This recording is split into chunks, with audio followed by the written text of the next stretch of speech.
Super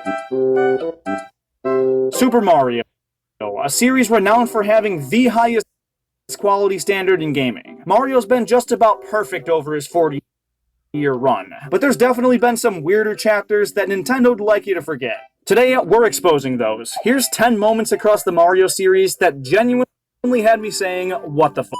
We're going to start with some of the more tame stuff and progressively get more and more unhinged. So disclaimer, we're going to be covering some pretty inappropriate and sensitive topics, so if you're easily offended by that kind of thing, go watch the video up in the card and I'll see you next week. Let's do it. Number 10, Mario Dance Dance. This has got to be the most obscure game to ever put Mario on the cover. We've gotten some oddballs over the years, like Mario is missing an NBA Street, but this is on an all different level. The concept is goofy, and it's weird as f to see Konami as a developer, but all of that'd be fine if there was actually some effort put in. This is quite possibly the laziest game in the Mario series. They reused all the assets from Mario Party 6 and built the game in the exact same engine, which makes this basically a glorified Mario Party bonus mode. And these models were never intended to dance like this. You could blame that on the hardware, but the GameCube's capable of some pretty great visuals. Just look at Super Mario Sunshine or Mario Strikers. When effort's put in, it's noticeable. They didn't put any in. The movements look like the cheapest video game animation that money can buy. I've seen low-budget license games with better motion, and for a game focused on dancing and sick moves, it just doesn't work. And the whole idea of character running around world beating levels through dance just doesn't fit Mario. He's typically a happy guy, but this looks so off for him. When I first saw gameplay of this as a kid and found out it was a real thing, I genuinely said, what the f***, then had to put soap in my mouth. Number 9, Feline Fanatics. About these heists? We Ocean's 11 or The Sopranos.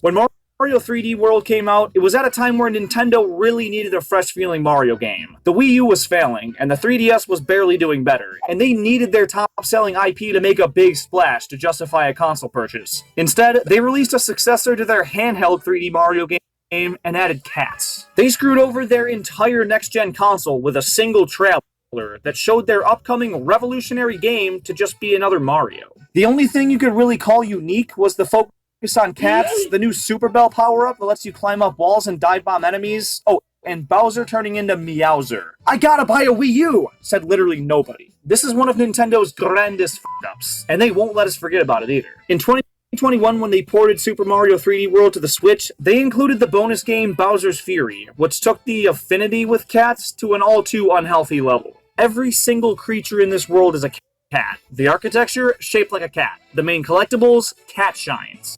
I don't know if I missed something as a Mario fan, but since when did Nintendo become so obsessed with working these things into their mascots' games? At first it was kinda lame, but now it's just fucking weird.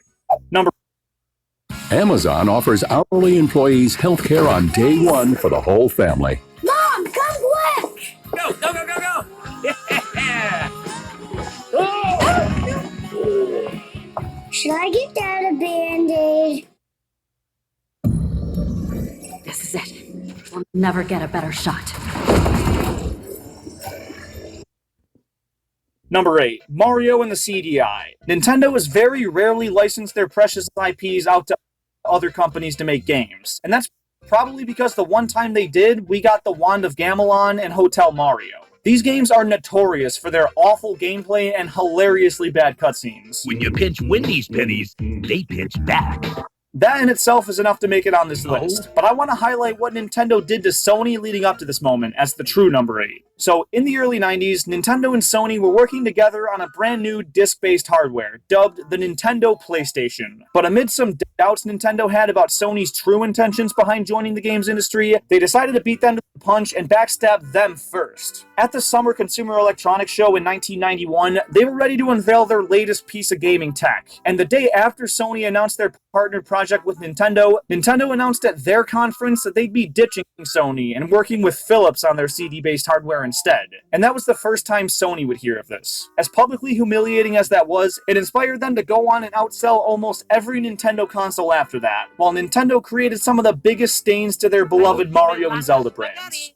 Number 7, Mario and Bowser's relationship. As gaming's most iconic hero and villain pair, and the amount of times he's kidnapped his princess, you'd think these two actually hate each other, or at least wouldn't be emotionally supporting each other. But that's exactly what happens at the end of Super Mario Odyssey. Bowser kidnaps and tries to marry Peach, but after Mario thwarts his plans and the three escape a crumbling arena, Mario and Bowser are both forcing their love for Peach onto her, and after she hushes them and storms off, which is weird in the first place, the two are distraught, and Mario tries to comfort Bowser, placing a sympathetic hand on the back of his shell and trying to make everything seem okay.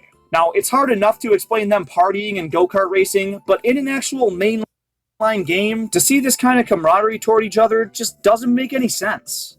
Number 6. Mario the Psychopath. Funny thing is, his relationship with Bowser is actually one of his healthier ones, because the way he treats his other pals is not always the best, and sometimes straight abusive. There's a super old game theory video that covers this a lot deeper, but basically, Mario's not a very good guy, and he hurts just about everyone he quote-unquote cares about. His brother Luigi, who perpetually lives in his shadow, finally gets a moment of his own spotlight, and Mario mocks him and steps on his shoes, degrading him back to his place. And there's examples of that kind of thing throughout the series, but it all started way back in his origins with Donkey Kong. After the ape steals his girl in the first one, he kidnaps him for the sequel and locks him in a cage while he whips him and forces his underage son that's still in diapers to scale dangerous girders as he shocks and tries to kill him. Textbook animal abuse in Mario's OG series. And then there's the iconic case of Yoshi beatings. You can defend the guy all you want, but the evidence is there. All of his so-called friends are mere victims of this mustachioed madman. Number 4. Small business owners across the country are using Amazon to pick up, store, and deliver their products. Yeah, good Lord. Hot diggity dog, John.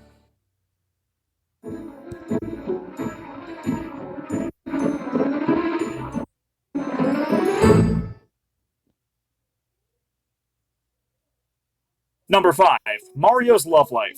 Despite having toxic friendships and brotherships, he's always had a way with the ladies, and pulls better than any other guy in the Mushroom Kingdom. Luigi may have aura, and Waluigi might actually be the Rizzler, but Mario gets bitches. His first love interest was Pauline back in Donkey Kong. And sure, there's the whole theory that this Mario isn't the same as this Mario, and that may be true, but she's also in the Mario vs. Donkey Kong games as the main damsel in distress. And this Mario has to be the same as our typical Mario, and they've clearly got some kind of romantic relationship. But then, where does that leave Peach? I always thought that Pauline was his ex, and he was 100% loyal to Peach, but both of these games came out in 2006, and he's involved with both of them, so what's up? Mario's a cheater. But you could argue, oh, they're not together, they're just friends. Oh, Mario. That doesn't sound friendly. Fine, even if it was, how do you explain Daisy? In the first Mario Land game, it may seem like Mario's just doing a good deed and saving another land's princess, but at the end, they get pretty intimate. That heart was intentional, and no one just calls someone's name out like that, come on.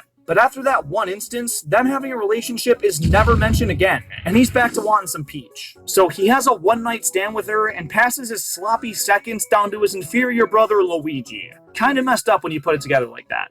Number 4. Magic Shrooms. In 10th grade, I took a health class, and when we were learning about different drugs and why they're bad, one of the flashcards mentioned that hallucinogenic mushrooms were last illegalized in where else but Japan, and that happened in 2002. That always struck me as really off as a Mario fan, considering the game was made in Japan prior to 2002 and features mushrooms giving our hero superpowers. You know, I always wonder how these wildly talented developers come up with such innovative ideas, but what if it was all just because they were inspired by the things they were seeing while tripping balls on mushrooms? Now, I don't want to point any fingers, but I do find it kind of weird that not long after 2002 is when the plumbers started to get a lot more generic with his releases. New Super Mario Bros. Came out in 2005, and the GameCube generation is considered to be the last with really good Mario spin-offs, and most of those were at least in their planning phases prior to this mushroom ban. I get that it sounds kind of silly, and it might be a stretch, but it's definitely something to think about. Number 3. This is it. We'll never get a better shot.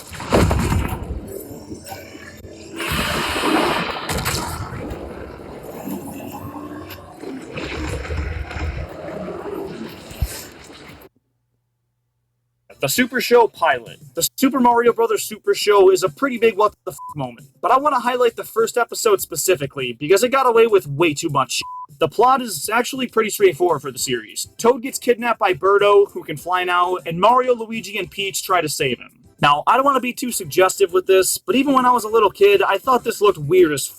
So Birdo confuses Toad with its missing baby and is kissing him a bunch with a weird trunk thing while it salivates on his head. And they chose to make the saliva white. Then they cut to this angle, and I can't freaking do it. This is weird. And then Bowser makes his minions perform Dan Schneider acts, which seem normal when you grew up watching iCarly, but it ain't right. And then Toad takes off his head to use as a parachute and creates one of the biggest discrepancies in the Mario series. Is it a hat or part of his head? And do I even need to talk about the live action part?